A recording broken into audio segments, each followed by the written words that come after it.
right, you guys. This is a beautiful day in DC. It's cold, and my dog, I don't know if you can see him. He is enjoying his morning walk on what's circle in the middle of 14th Street. That direction takes you basically to Georgetown. That direction takes you sort of that way too, but to downtown. That takes you to the White House. That takes you to Virginia. And that takes you into, well, all I ever used that for, the convention center's over there, and all I ever used to use it for was to get to 495 to get to Virginia. So anyway, it's a gorgeous, gorgeous day. Anyway, I just want to come on. I'm sorry for how I look. With this guy here, I'm never going to get home in time to do a timely video with, after sprucing up. So I just want to do this on GTII. All that's going on this morning is they are manipulating the stock price. They are breaking the law. This is Alpine, perhaps several of Alpine's friends that they're paying, or it could just be a group of shorts that are coordinating theft. It's like when you go to the Rite Aid or the Dwayne Reed in New York, and the cop's right there. The cop is Gary Gensler, does nothing, just stares with no affect, just stares, while the looting of the American markets go on. So what's happening today is just crossing, spoofing, whatever you want to call it. It's a matter of trying to sell down in one criminal's account 10,000 shares. If they can drive it down 10 cents, another criminal buys it from him by shorting shares that don't exist. And then they close out that position for $1,000. So the first criminal gets paid for his hard work while you go out and, get up early every morning and go out and actually do hard work. Anyway, so criminal one's made $1,000, and now the second criminal might short 20,000 shares during the day. And there's a third criminal that buys that from him. And maybe the second criminal gets 7.5 cents spread. So he makes $1,500. It's all manipulation. None of the shares exist. None of the shares exist. It's okay with Gary Gensler, because he just does not give a hoot about the over-the-counter markets. It doesn't give him press. It doesn't protect him protect him for his lucre in retirement and board seats and all of that. It's a horrible situation. Anyway, let's get off of the negative part. That, to me, is a sign of weakness. They are taking massive risks to do this gamemanship, and at some point, buyers will step in to GTII and catch them out, and there'll be some losses, but they'll cover and they'll walk away. I mean, it's just like the Democratic donors at SVB, Silicon Valley. They got out early, made their trades, paid each other an average of $250,000 a year, got early notice, and got out of Dodge. And then the losses, it's exactly like what the shorts are going to do with the LLCs. They walked away from the carcass.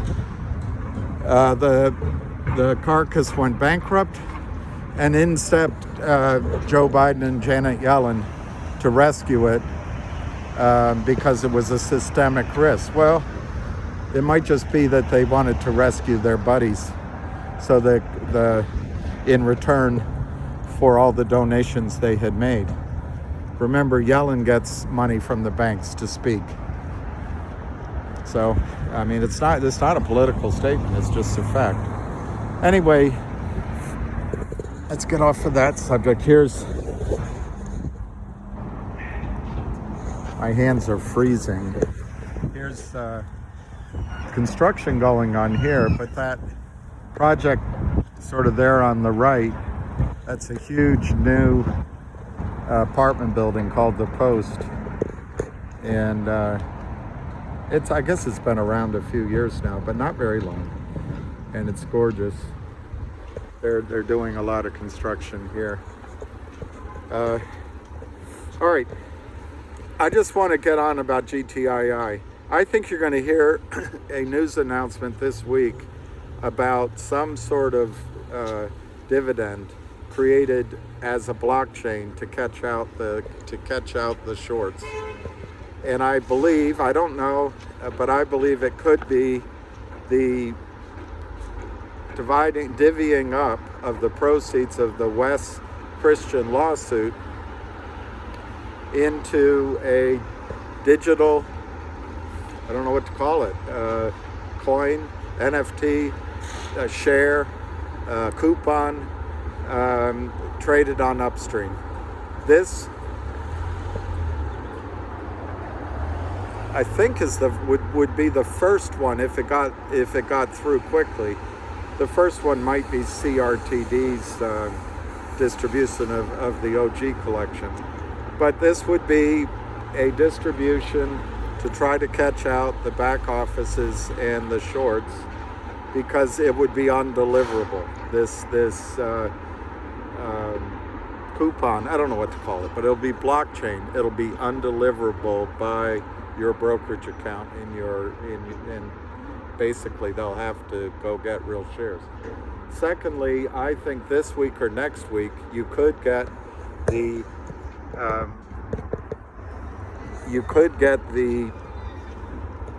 news on 1-800 Law Firm. That's supposed to happen on or around April 1, and I say it with a little bit of fingers crossed, because the lawyers initially took forever and then the auditors took forever, so it could take longer. But the 1-800 Law Firm is significant because it adds revenue and profits and lawyers to GTII, and the Kurt Kramer strategy, like they did with many companies. And again, this is a systematized theft of Wall Street, that there are lawyers on both sides of it, either knowingly or unknowingly aid and abet it. There's broker dealers that aid and abet it without either knowingly or unknowingly. There's prime brokers, I think, that understand what's going on.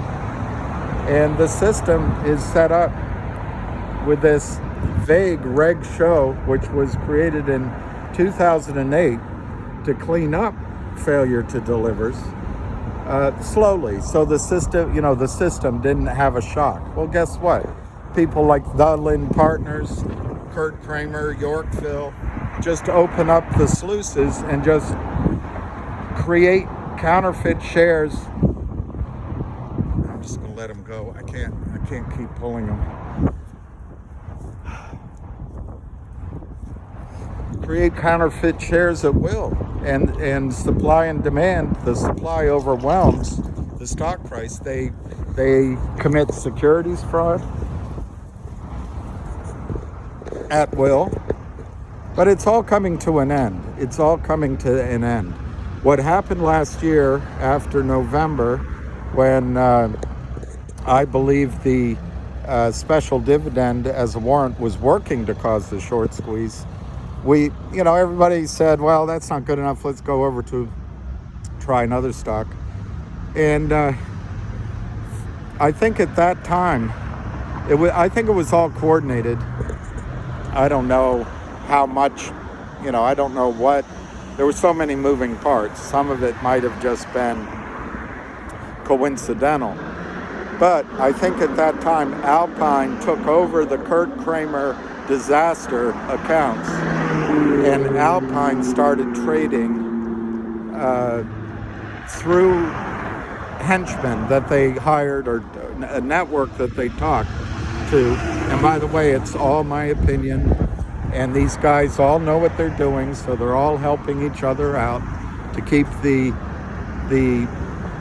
process going so that they can continue daily to take thousands of dollars each out of the system, day trading, crushing your investments.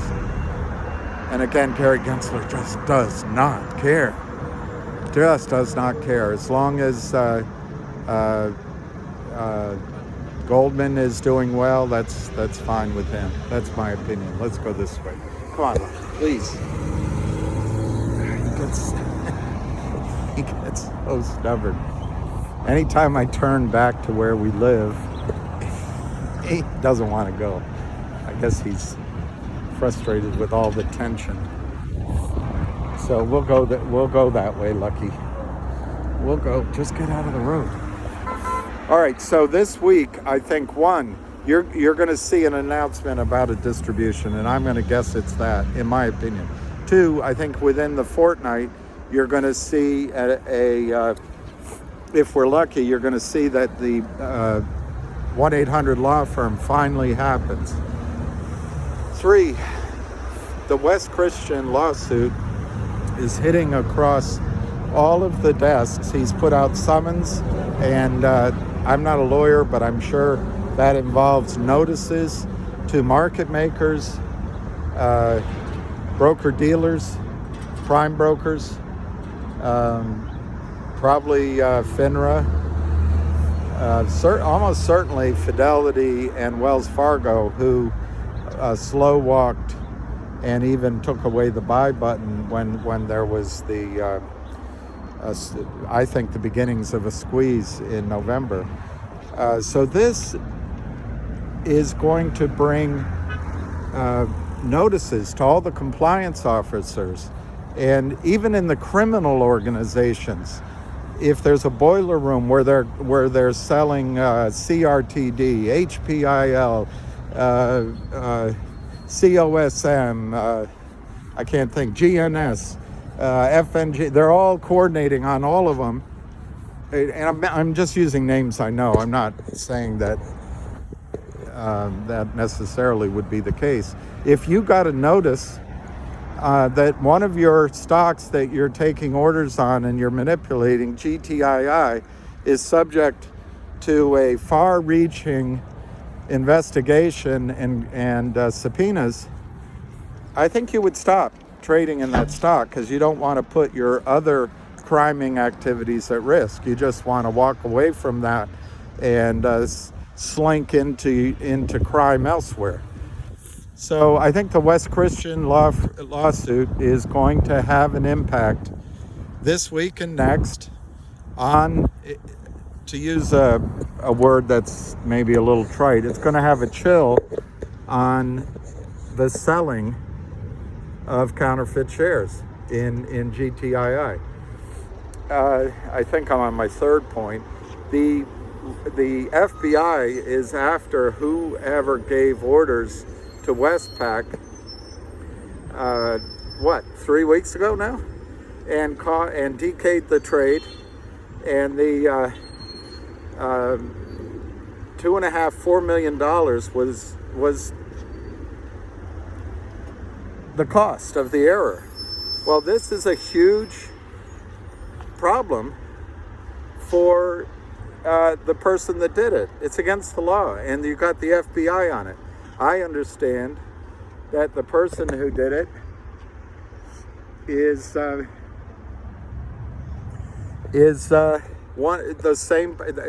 quote I got is the FBI said that this is the same guy selling the stock all over the country. Well, what if it's Kurt Kramer? What if it's somebody at Alpine? The FBI is serious.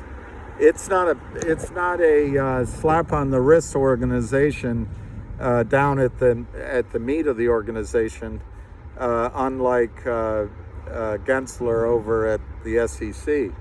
It's serious, and I think that will get the attention of compliance desks and operations and regional managers.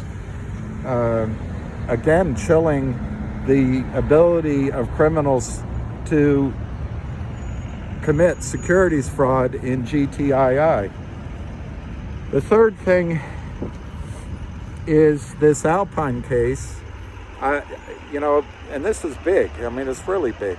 Alpine apparently is the funnel through which all of these, this is the Australian embassy over here. I showed that to you before.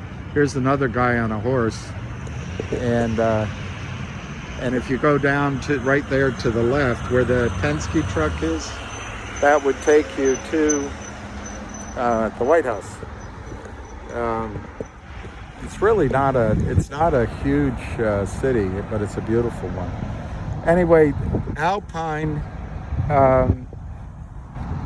is where the criminals have been able to house their LLCs as they sell shares which don't exist.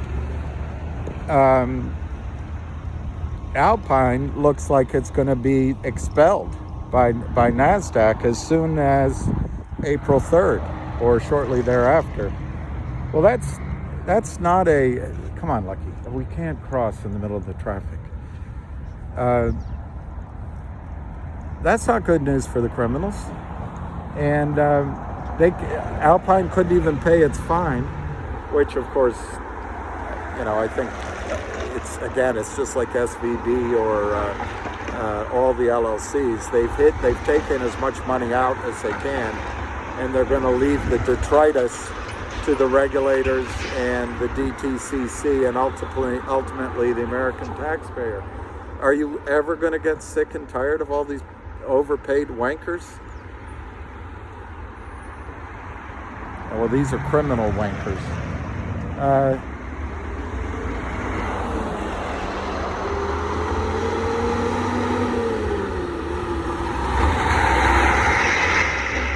Sorry. It's a long walk to please my dog. All right, and then, so I went through, I think this week you're going to get a distribution notice. Secondly, I think within the next 2 weeks, I think you're going to see Alpine, 1-800 law firm go through. But actually, coincidentally, thirdly, I think Alpine could collapse in the first week of April. So, same time frame. These are huge triggers. FBI could be any time. See, there's the White House. Let me stand like this till I see what you're seeing. There's the White House, the Washington Monument. And when I walked with Lucky around January, before that whole kerfuffle, there were a lot of, they say it was the Proud Boys. There was a lot of Antifa hiding behind barriers with the police and wearing black. And it happened for days. And that's why I didn't go down. Otherwise, I would have gone down. I thought it was a setup and it was going to be trouble. And I didn't want trouble.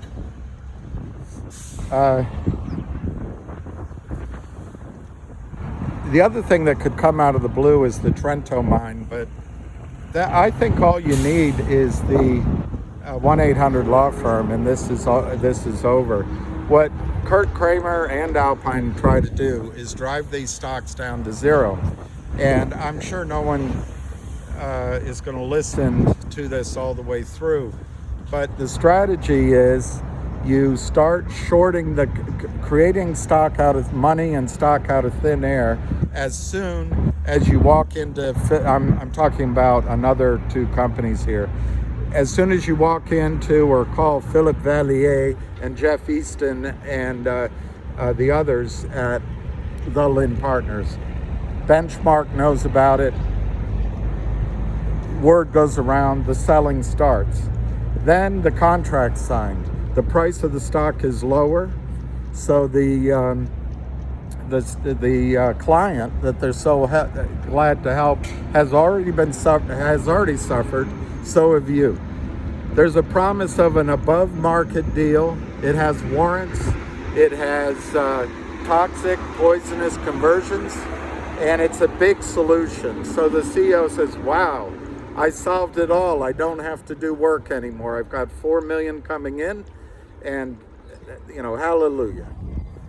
Well, when you take time to look at the document, the money comes in tranches, and the criminals, the Lynn Partners, in my judgment, Benchmark, others that are associated, are able to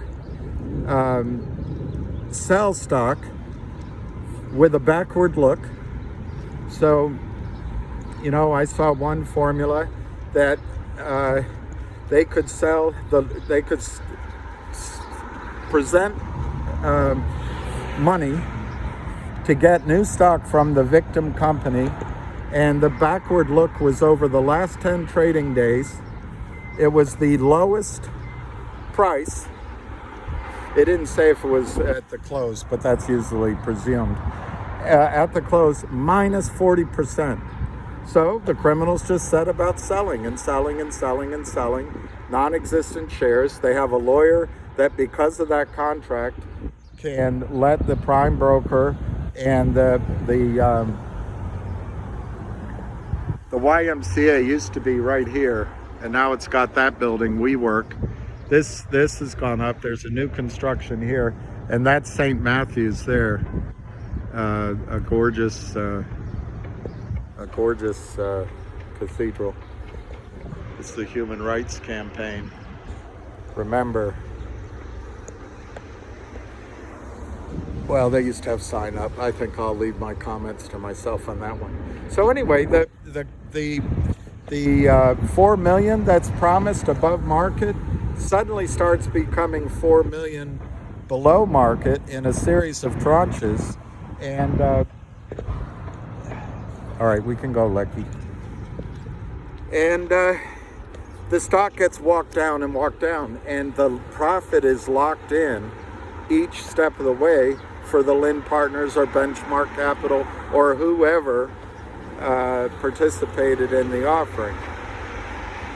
Well, then what happens is the stock, picking a number, the stock might go from $5 down to 50 cents, down to 20 cents.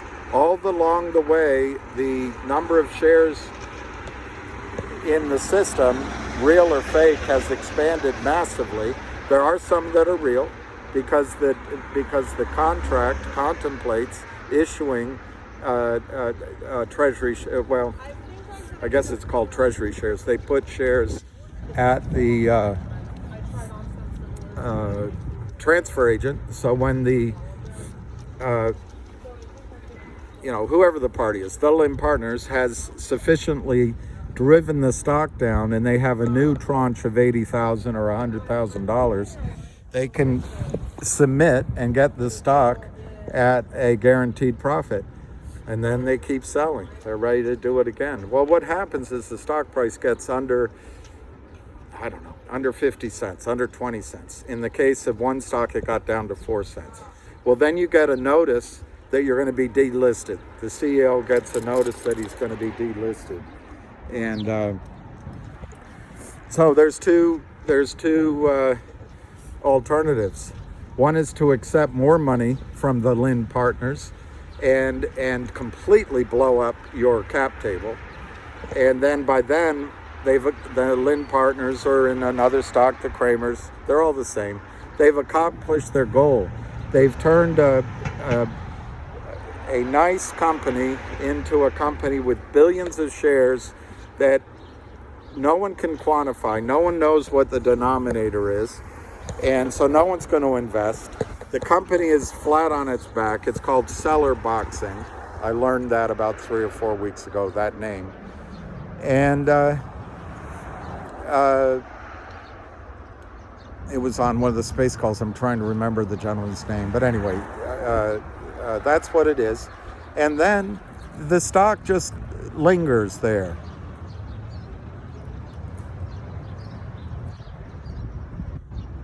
It lingers there like the summer wind. And whoever it is, the Lynn Partners, any of Benchmark Capital's clients that participated in my judgment, they can then start to take money out, and the company either goes bankrupt, the company goes in, gets a lawyer and fights to settle, and the company gets a settlement, and they sign an amicable agreement, and the lawyer's proud, the CEO feels like they've done something good, and the stock just stays flat on its rear end. Then there's no 1099s, there's no taxes paid, and everything works. Works for the lawyers, works for Wall Street, works for the criminals.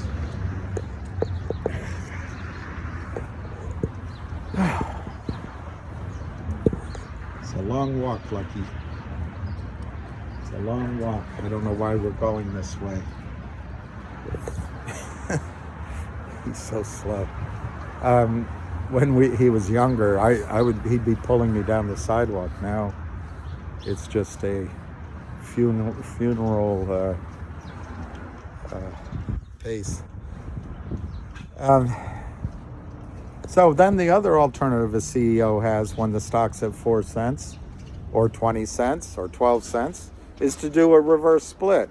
And magically, the company no longer is subject to a delisting because the stock's $5 again.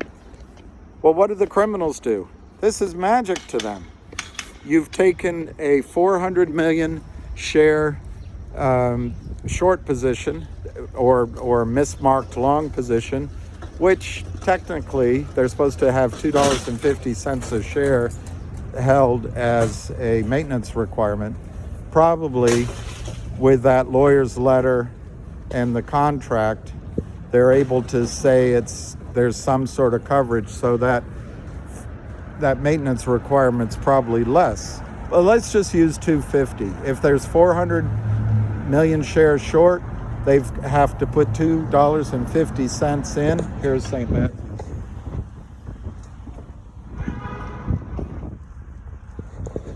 I wish I could take Lucky in there, but I don't think I can. This is Connecticut Avenue. And there's a jewelry store there, or used to be anyway, the little jewel box. This is Brooks Brothers here on the right. But anyway, if you have 400 million shares that are failed to deliver, and it's $2.50, I think, like I said, it's probably not that high, but the standard number is $2.50 if you were to play the game.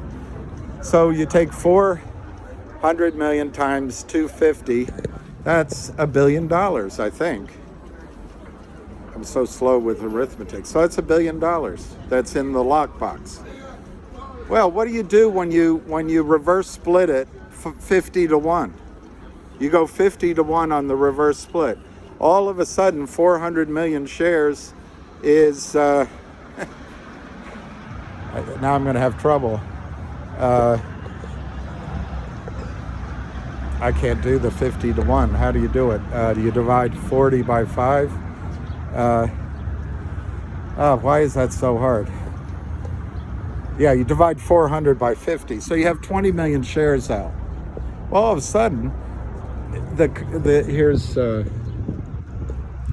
this is Connecticut Avenue.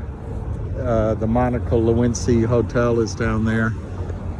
Oh, God, please. So all of a sudden, instead of needing $1 billion to be held back, you only need 20 million times 250. You need 100 million. If my arithmetic is wrong, please forgive me, but the magnitude of it is correct.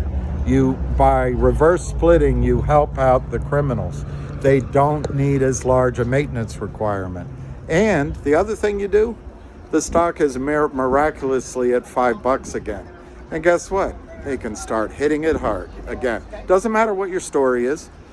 Look at MULN, look at Root, look at any number of companies. Doesn't matter what the story is, because there are no buyers in a stock at $5. There's no buyers for a company that has a $100 million market cap. So these guys just continue to sell. And this is what happened to GTII. It's happening to others. But the difference, please,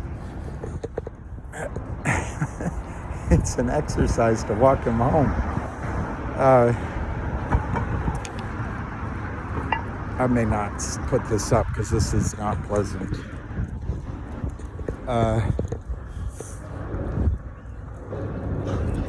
So I got off track a little bit, but there's a company out there that wants to do a reverse split, and I guess the guy just needs to do it because he's not going to listen. Some people learn by doing. Other people can actually conceptualize and learn from either reading or hearing other people tell what's happening. But some people just got to learn by doing. So anyway, in the case of GTII, there isn't any of that. There is not going to be any of that. And that's one of the great beauties. I forgot where I was, which makes me think I won't put this up. But then I'm not going to be home for another hour, and I'd like you to be in there. So let me, if you can tolerate it, I'll repeat again what the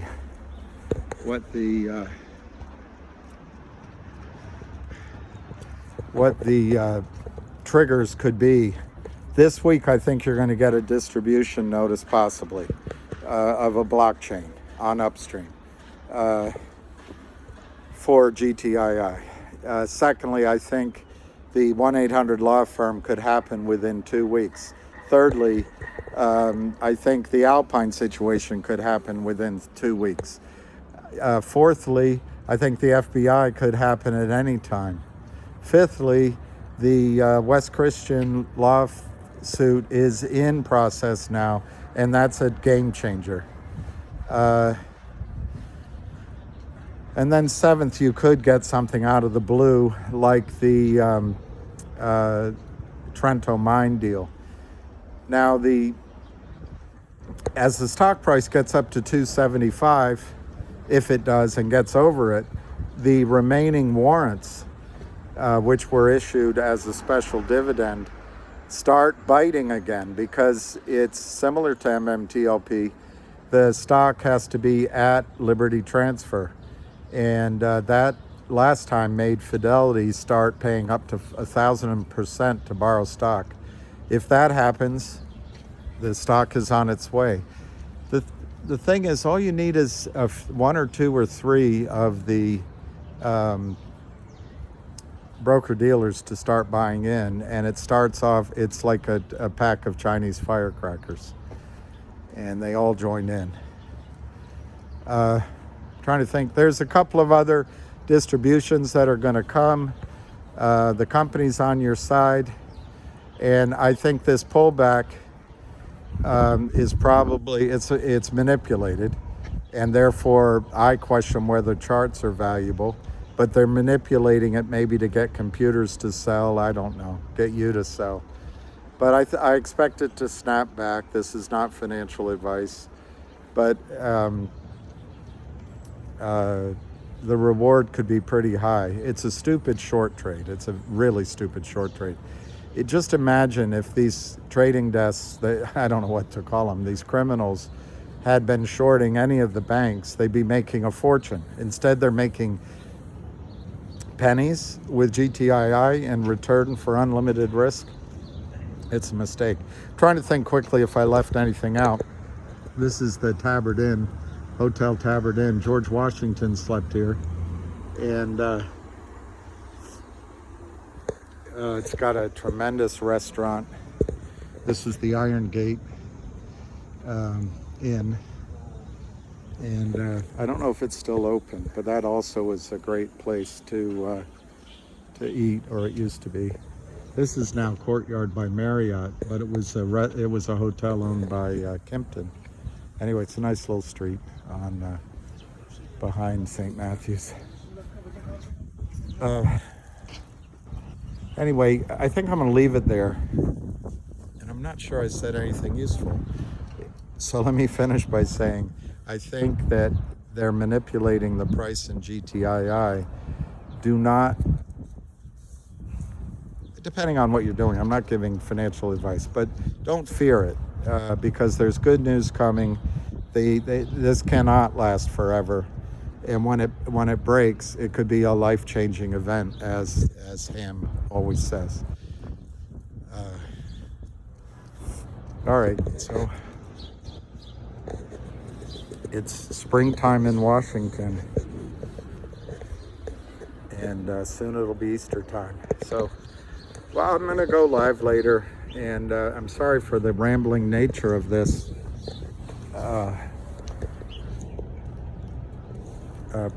call, but my purpose is to tell you there's good news on the way with GTII, and there's exogenous events that could and I think will change the playing field in our favor.